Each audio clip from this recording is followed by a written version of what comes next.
여러분 안녕히 주무셨습니까? 우리가 잠든 사이 어떤 일이 있었을까요? 저희 굿모닝 글로벌과 함께 체크해 보시죠. 자, 지금 보시는 것처럼 미국 증시는 3대 지수 모두 1% 안팎의 반등으로 지난 밤사이 장을 마쳤습니다.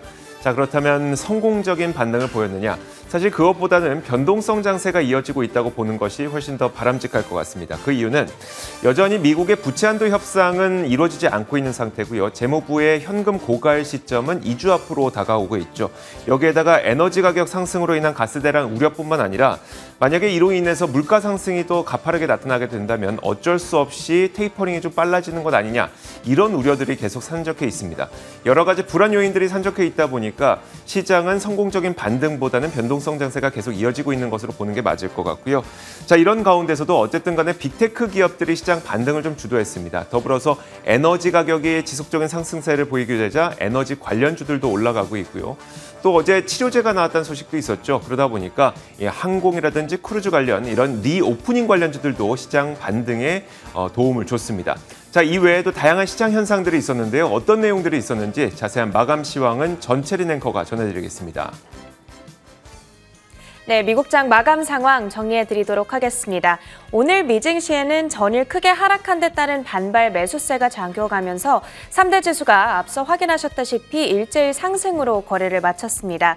특히나 가장 어제 부진했던 기술주들이 일제히 반등하면서 지수 전체를 받쳐줬는데요. 최근 들어서 연준이 곧 테이퍼링에 들어갈 거라는 신호를 보내자 금리가 계속해서 올랐습니다. 그러자 고금리에 취약한 기술주들 역시도 계속해서 부진했는데요. 물론 오늘도 10년물 금리는 오름세를 띠기는 했습니다. 현재도 1.53%대를 가리키면서 계속해서 오름세를 나타내고 있기는 하지만 오늘 시장은 이 금리의 오름세에 주목하기보다는 저가에 매수하려는 반발 심리가 더 강하게 작용한 것으로 보입니다. 이어서 오늘 발표된 경제 지표도 한 가지 보겠습니다. 9월 서비스업 PMI 확정치가 되겠는데요. 54.9로 집계되면서 예상치를 소폭 웃도는 수준으로 발표가 됐습니다. 경기 모멘텀이 확장세를 이어갔다는 점은 증명이 됐지만 지난 4월 역대 최대치를 기록한 이후에 점차 둔화하고 있다는 흐름 역시도 증명이 됐습니다. 이 둔화하고 있는 원인으로는 노동력 부족, 그리고 델타 변이의 확산세 등이 꼽히고 있지만 다행히 오늘장에서만큼은 시장물의 영향이 그렇게 크지는 않았습니다. 다음으로는 섹터와 종목별 흐름들도 확인해 보도록 하겠습니다. 오늘 섹터별로는 금융과 커뮤니케이션, 기술 섹터가 가장 큰 폭으로 오르면서 지수 상승을 주도하는 모습이었는데요. 특히 전날 약했던 메가캡 기술주들의 회복세가 눈에 띄었습니다. 빵주가 일제히 상승세를 나타낸 가운데 그 안에서도 넷플릭스가 5%대 급등으로 거래를 마쳤습니다. 코엔에서 매수 의견을 재확인시켜주면서 특히나 더 강한 반등세를 나타냈고요. 한편 유가가 오늘장에서도 오름세를 이어가자 에너지 관련주들 역시도 강했습니다.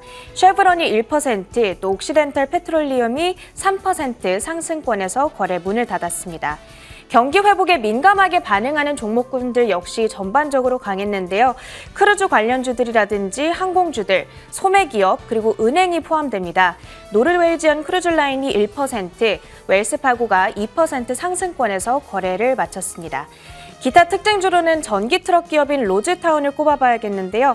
모건 스탠리에서 투자 의견을 하향 조정시키면서 오늘장에서 11% 급락으로 거래를 마쳤습니다. 또 펩시코의 경우에는 예상을 상회하는 호실적을 발표했고요. 거기다가 더불어서 연간 실적 전망치까지 상향시키면서 주가가 오름세를 나타냈습니다. 0.6% 상승한 채 거래를 마쳤습니다. 마지막으로는 나이키와 언더아머 두 가지 스포츠 의류 브랜드 역시도 눈에 띄는 흐름을 보였습니다. 웨드부시가 이 두 개의 기업에 대해서 매수 커버리지를 게시하면서 두 종목 모두 1.5%대 상승한 채 거래를 마쳤습니다. 마지막으로는 상품 선물 시장 흐름까지 확인해 보도록 하겠습니다. 먼저 국제 유가인데요. 오펙 플러스가 전일 전해드렸다시피 이 기존의 증산 계획을 유지하기로 결정하면서 이제는 추가 증산에 대한 기대는 사라지게 됐습니다.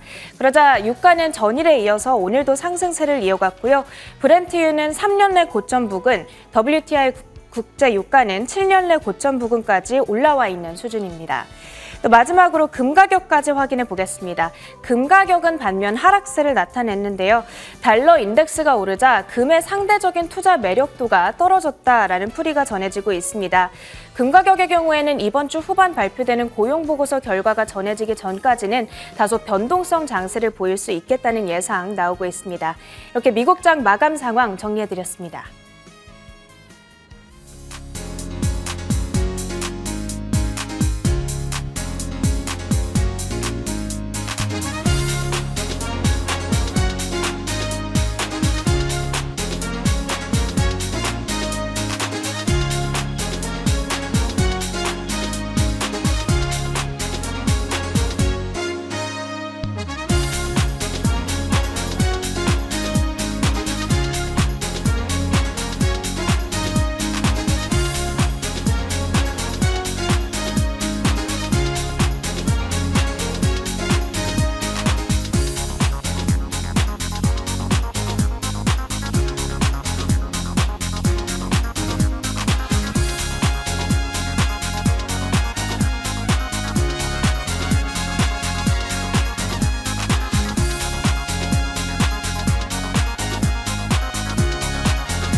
자, 지난밤 사이 미국 증시에서 떠오른 몇 가지 이슈들을 키워드를 설정을 해서 자세하게 분석해 보겠습니다. 애프터마켓 오늘도 신한금융투자 WM 리서치부 스마트머니 추적팀 최진석 팀장 함께하겠습니다. 어서 오세요. 안녕하십니까. 자, 오늘도 많은 분들이 좀 기다리고 계실 텐데 어떤 이슈들이 있었는지 하나씩 살펴보도록 하죠. 첫 번째 키워드부터 열어보겠습니다.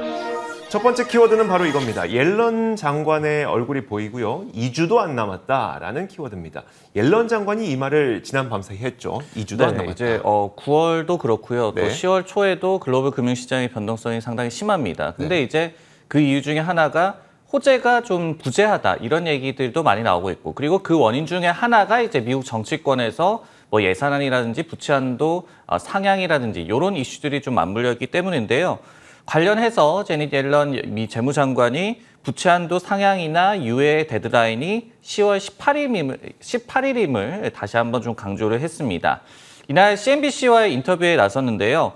문제를 해결하지 못하면은 충분히 미국에서 경기 침체가 일어날 것으로 본다고 얘기를 하기도 했습니다. 앞서서 현지 시각 월요일이었죠. 조 바이든 미 대통령 같은 경우에도 비협조적인 공화당을 비판하면서 부채한도 상향 합의를 촉구한 바가 있었는데요.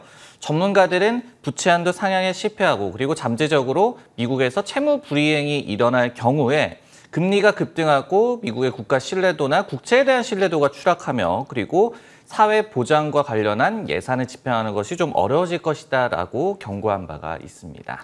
지금 미국 의회는 그러니까 부채 한도를 상향할지를 합의하거나 아니면 그 합의가 도달을 못하면 유예 법안을 통과시키거나 이 두 가지 방법을 사용할 수가 있을 텐데, 일단 뭐 합의가 최우선일 테니까 합의가 늦어지는 이유는 무엇이고, 또 만약에 정말 그 채무 불이행, 사실 이게 채무 불이행이라고 하니까 감이 잘 안 오는데 쉽게 말하면 디폴트잖아요. 네. 디폴트가 되면은 그 경제적인 영향은 어떻게 되는 걸까요? 네, 이제 옐런 장관이 10월 18일을 계속해서 얘기하는 이유가 재무부에서 이제 비상조치를 시행을 하고 있는데 그게 곡간이 이제 마르는 시점이 그쯤이기 때문입니다. 그렇기 때문에 그때에 대해서 계속해서 데드라인이라고 얘기를 하고 있는 건데, 이 합의가 계속해서 좀 지연되고 있는 이유 같은 경우에는 일단은 이제 맥코널 이 상원 원내대표 같은 경우가 전날에 다시 민주당 단독으로 부채 한도를 상향하라, 그러고 예산 조정 절차를 쓰란 얘기로 결국 해석이 되고 있습니다. 이게 의회 의석상 가능한 구조인 거죠, 지금. 네, 민주당이 단독으로 이제 처리할 수 있는 그 방안을 공화당에서는 써라라고 얘기를 하는 것이고요. 다만 이제 예산 조정이라는 그 히든 카드를 무한정 쓸 수는 없기 때문에 민주당은 이거를 나중에 아꼈다가 대규모 인프라 법안을 통과할 때 쓰려고 아끼고 있기 때문에 양측이 좀 팽팽하게 대립하고 있다라고 이해를 하시면 될 것 같은데요.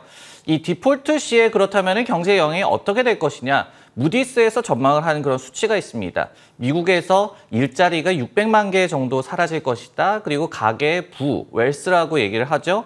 15조 달러 정도가 소멸할 수가 있다. 그리고 실업률이 지금 5%대인데 9%대까지 상승할 수 있을 것이다라고 경고한 바가 있었습니다. 자, 이렇게 실물 경제까지 타격을 심각하게 입힐 수 있는 사안이 지금 협상이 안 되고 있다 보니까 시장에서는 변동성이 나오고 있다 이렇게 볼 수밖에 없을 것 같은데, 자, 그러면 지금 이런 좀 어떻게 생각을 해야 될까요? 그러니까 채무 불이행이라고 하는 게 사상 초유의 일이 발생을 하게 되는 거잖아요. 만약에 발생을 한다면.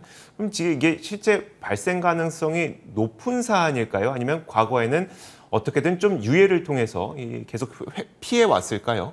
일단은 이 시장 전문가들은 이 합의를 못하지는 않을 것이다. 네네. 그러니까 디폴트까지 가지는 않을 것이다라고 예상을 하고 있죠. 왜냐하면 예전에도 저희가 뭐 미국의 정치권 이슈를 금융시장 다루면서 많이 좀 봐왔지만은 일단은 뭐 양측 간에 좀 이득이 좀 상반되고 이런 부분이 있기 때문에 지연이 되는 경우는 있어도, 그리고 뭐 정부의 셧다운 정도는 있었어도 이 채무 불이행, 디폴트까지 간 전례는 없었거든요. 네. 그렇기 때문에 일단은 이코노미스트들도 충분히 합의는 일어날 것이다라고 얘기를 하면서도 그래도 그때까지 가는 이 기간 동안의 어떤 불확실성이라든지, 그렇죠. 그리고 이렇게 합의는 어쨌든 간에 이루어질 것으로 예상을 하고 있기 때문에 예상 밖으로 합의가 못 이루어졌을 경우에는 또 생각을 해볼 필요가 있거든요. 그러네요. 어떤 영향이 굉장히 극심할 것이다라는 네네. 점을, 이런 두 부분 정도에 대해서 좀 시장이 걱정을 하고 있는 것 같습니다. 그러네요. 그러니까 지금 시장이 변동성을 보이는 것도 합의될 걸 알면서도 변동성이 보이는 건데, 만약에 그런 상태에서 정말 합의가 안 된다는 거는 시장에 안 반영된 거니까 오히려 더 큰 충격이 있을 수도 있다는 점도 알고 좀 시장에 대응을 해야 되겠네요. 좋습니다. 자, 다음 키워드 한번 살펴보도록 하겠습니다. 다음 키워드는 바로 이겁니다. 자, 여기도 좀 문제가 있는데 추가 증산은 없다라는 키워드를 설정을 해봤어요. 오펙 플러스 국가들이 이제 글로벌 에너지 대란이 문제인 상황에서 추가로 증산할 계획은 없음을 분명히 밝혔는데요. 자, 오펙 플러스 국가들이 기존에 계획했던 하루 40만 배럴의 증산 외에, 그러니까 그 증산을 하기로 한 겁니다. 다만 그 이외에 추가적인 증산은 안 하기로 결정을 한 건데요. 자, 하루 40만 배럴의 증산은 작년 11월에 결정한 것입니다. 그 당시는 팬데믹으로 인해서 수요가 충분하지 않은 상태였기 때문에 여기서 뭐 증산한다고 했다가는 오히려 유가가 급락하는 그런 시장 환경이기도 했었죠. 그러다 보니까 40만 배럴의 추가 증산은 이 당시에는 참 합리적인 증산 규모로 받아들여졌습니다. 하지만 최근 들어서 보면은 빠른 리오프닝과 함께 뭐 병목 현상까지 나타나고 있죠. 그러면서 에너지 공급이 수월하지 않은 지금 상태에서는 충분하지 못한 증산량으로 시장은 인식을 하고 있거든요. 이 때문에 원유 관련 애널리스트들은 유가 상승 랠리가 조금 더 길어질 것으로 전망을 하고 있습니다. 캐피털 이코노믹스에서는 올 연말까지 유가 상승세는 이어질 것으로 내다보고 있고요. 오펙 플러스가 추가 증산을 거부하면서 4분기 내내 이 원유의 공급 부족 사태는 계속 이어질 것이다. 이런 분석을 캐피털 이코노믹스에서 내놓고 있습니다. 다른 기관들도 비슷한 의견인데요. 뱅크 오브 아메리카는 지난달에 이번 겨울이 만약에 평소보다 조금 더 춥다면 $100까지 유가가 오를 수도 있다고 전망을 했고요. 골드만삭스는 연말 브렌트유 가격을 $80에서 $90로 상향 조정하기도 했습니다. 자, 그러다 보니까 월가의 트레이더들도 당분간은 에너지 가격이 오르면서 에너지 관련 주식들도 추가적인 업사이드가 있을 것으로 전망을 하고 있는데, 에너지 섹터 ETF인 XLE가 현재 $55 정도 수준인데요. 이게 거의 $65 정도까지 오를 수 있을 것으로 전망을 하고 있습니다. 추가적인 업사이드가 약 21% 넘게 있을 것으로 월가, 그러니까 5%로에서는 전망을 하고 있거든요. 자, 그러다 보니까 사실 겨울이 되면 에너지의 사용량은 더 많아집니다. 공급이 풀리지 않는다는 가정하에서는 그러면 에너지 가격은 더 오를 가능성이 있다고 봐도 될 것 같거든요. 그렇다면 에너지 관련주들 좀 지금 담아도 될 것인가에 대한 월가의 의견은 어떨까요? 네, 결국은 이제 에너지 그리고 원자재를 바라보는 그 관점은 공급은 굉장히 불안한데 올겨울, 물론 이제 10월이 됐음에도 불구하고 굉장히 아직까지 덥잖아요. 네네. 근데 이제 올겨울이 굉장히 춥다라고 지금 예고가 되고 있기 때문에 그런 부분들이 이제 맞물려서 에너지 가격이 계속해서 상승할 것이다, 이렇게 예상이 나오고 있는 건데, 실제로도 국제유가라든지 이런 원자재나 에너지 가격 상승을 추가로 점치는 그런 전망들이 많이 나오고 있습니다. 예를 들어서 이제 최근에도 리오프닝주에 대해서 재차 관심을 가져라라고 조언을 했던 JP모건 같은 경우에도 에너지 업종을 추천을 한 바가 있었죠. 그리고 이제 실제로 이 대표적인 미국의 정유사인 엑소모빌 같은 경우에 최근에 3분기 예비 실적을 공개를 했어요. 근데 수년 만에 최고 수준의 이익이 나왔습니다. 네. 그러면서 주가도 굉장히 잘 가는 그런 모습들이 나왔는데 이런 부분들이 결국은 에너지 가격의 상승세 지속 아니면 추가 상승 그리고 이에 따라서 이 관련해서 뭐 채굴을 직접 한다든지 이런 기업들의 이익 개선 이런 기대감으로 이어진다라고 한다면은 에너지 업종이 추가로 상승할 여지가 있다라는 그런 분위기가 감지가 되고 있는 것 같고요. 다만 이제 뭐 엑소모빌의 예에서도 봤지만은 이 역시도 어떤 재료가 충분하게 필요한 상황이기 때문에 그러니까 추가적으로 재료가 나와야지 주가 상승이나 에너지 가격의 추가 상승을 좀 도모를 할 수 있는 부분이기 때문에 이런 부분들이 뭐 선반영이 됐다 아니면은 뭐 그렇게 올라가는 속도가 너무나도 가파르다 이런 부분은 조금은 또 경계를 해야 될 것 같습니다. 그러면 이제 우리가 지금 리오프닝이 완벽하게 되어 있는 상태는 아닌 거잖아요. 아무래도 뭐 치료제가 이제 나왔으니까. 근데 이런 상태에서 에너지 가격이 너무나도 크게 급등을 하게 된다면 기업들의 실적은 또 타격을 받게 될 수밖에 없기 때문에 투자라는 관점에서 봤을 때는 이 에너지 가격이 상승했을 때 나의 포트폴리오를 좀 보호해 줄 수 있는 차원에서 에너지주는 좀 일부 들어가 있는 거는 굉장히 좀 바람직하겠네요. 네, 맞습니다. 그렇지만 이제 전체 시장에서 에너지 업종 자체가 차지하는 비중이 한 자릿수대잖아요. 네. 그러다 보니까 뭐 과도하게 자신의 포트폴리오에서 에너지 업종을 가져가는 거는 시장의 어떤 뭐 우리가 뭐 시총 이 비중으로 네네. 뭐 포트폴리오를 나눈다. ETF도 그렇게 나누는 나누죠. 네. 예, 그런 ETF들이 많은데 그런 측면에서는 조금 과도할 수 있다는 점도 생각을 해봐야 될 것 같습니다. 알겠습니다. 자, 이렇게 이번 키워드 살펴봤고요. 다음번 키워드는 바로 이겁니다. 자, 이번 키워드는 어떤 내용일까요? 5분의 1 가격은 못 참지. 로드스타운의 그림이 보여요. 어떤 내용일까요? 제가 키워드를 써놓고 보니까 지금 다시 보니까 마치 5분의 1 가격으로 이제 대박 세일이 나서 내가 뭐 못 참고 꼭 사야 되겠다 이런 뜻으로 해석이 되는 것 같은데 네. 처음에 제가 쓸 때는 전혀 다른 뜻이었고요. 바로 네. 이제 전기차 회사 로드스타운의 주가가 이날 10% 이상 급락을 했는데 모건 스탠리에서 동일 비중에서 비중 축소로 투자 의견을 하향 조정을 했습니다. 그러면서 최근에 이 회사가 공장을 5분의 1 값에 매각한 것을 자신들이 뭐 어떻게 본다면 참지 못하고 이렇게 네. 투자 의견을 하향했다. 이렇게 해석을 하면 될 것 같습니다. 최근에 이 로드스타운이 애플의 조립 공장으로 유명한 폭스콘의 오하이오 공장을 2억 3천만 달러 정도의 매각을 한다라고 발표를 했습니다. 근데 이제 이날 모건 스탠리가 목표 주가도 기존의 8달러에서 2달러로 하향 조정을 했거든요. 그러면서 기존의 이 목표 주가에서 가정한 이 공장의 가치 한 13억 달러 정도를 점쳤었기 때문에 여기에 5분의 1 값으로 매각을 해서 우리도 목표 주가를 이렇게 반토막 4분의 1 토막을 냈다라고 설명을 했습니다. 지난주에 로드스타운이 또 이 대형 트럭 프로젝트 인듀어런스라고 불리는 프로젝트를 지속한다라고 발표를 하기도 했는데요. 모건 스탠리는 이에 대해서도 상업 가치가 굉장히 제한적이고 그리고 이 프로젝트도 결국은 취소될 것이다라면서 부정적인 또 해석을 제시하기도 했습니다. 그러네요. 그러니까 로드스타운처럼 이제 아직 매출과 이익을 벌어들이지 못하고 있는 기업들은 가치 평가를 할 때 자산 가치를 볼 수밖에 없는데 자산 얼마 들고 있느냐, 만약에 청산됐을 때 이거 돈 거둘 수 있느냐 이걸 볼 수밖에 없는데 그 자산 가치가 5분의 1 토막이 낮다면 당연히 목표 주가를 또 하향하는 게 맞는 것 같아요. 어쨌든 근데 그럼에도 불구하고 수많은 개인 투자자분들이 또 여기에 발목이 묶여 계신 분들도 있을 테니까 네. 그에 대한 분석을 좀 해주시면 좋을 것 같은데 3일 연속 큰 폭의 하락을 좀 기록하고 있거든요. 그러면 주된 이유는 그 공장을 헐값에 매각했다. 이게 주된 요인일까요? 그 소식이 나오고 나서 지금 주가가 많이 좀 하락을 하고 네. 있는 것 같습니다. 3일 연속으로 하락을 하면서 한 35% 정도 주가가 빠졌는데요. 그러면서 시가총액의 한 3분의 1 정도가 사라졌습니다. 근데 이제 처음에 공장을 폭스콘에 매각한다라는 그런 루머가 전해졌을 때는 주가가 좀 상승하는 구간도 있었고 굉장히 긍정적인 분위기가 감지가 됐어요. 이게 현금을 확보한다는 취지로 해석이 됐기 때문이었는데 네. 하지만은 실제로 소식이 전해진 이후에 주가 흐름이 부진을 면치 못하고 있다. 여기에 모건 스탠리도 관련 이유를 들어서 이 투자 의견을 하향 조정했다. 결국은 이 가치를 제대로 받지 못했다라는 쪽으로 시장의 중론이 모아지고 있는 것 같습니다.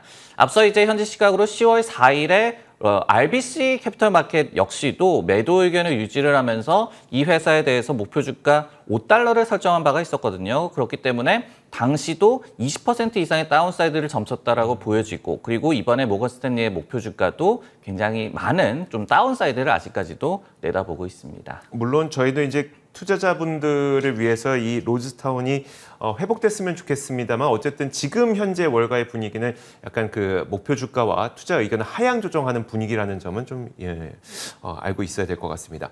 자, 세 번째 키워드까지 살펴봤고요. 네 번째 키워드 보도록 하겠습니다. 네 번째 키워드는 바로 이겁니다. 기술주 주의하라라는 건데 누가 한 얘기일까요? 미국의 장기 강세로 행자인 제레미 시겔 교수가 했던 이야기가 바로 이겁니다. 지난 밤 사이에 나왔던 이야기를 전해드릴 텐데 제레미 시겔 교수는 시장에 경고를 날렸습니다. 지난 밤 사이에. 그러면서 그 이유를 보니까 인플레이션은 역사적으로 연준이 예상하는 것보다 항상 훨씬 더 큰 충격이 컸다면서 지금 시장은 인플레이션에 준비가 되어 있지 않고 그렇기 때문에 이번 분기는 상당히 고통스러울 가능성이 있다고 지적을 했습니다.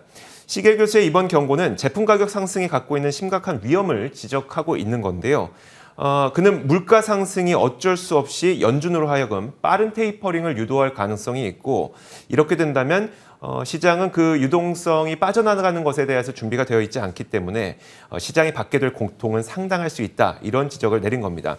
그러면서 그는 지금 시장은 좀 경솔하다면서 이는 모두 연준이 유동성을 공급한 덕분인데 이 유동성을 빠르게 빨아들이게 된다면 금리는 빠르게 오를 것이고 이는 증시에 긍정적일 수 없다. 이렇게 얘기를 했습니다. 그러면서 특히 시겔 교수가 가장 걱정하고 있는 부분은 바로 이 기술 성장주에 대한 우려를 나타낸 건데요.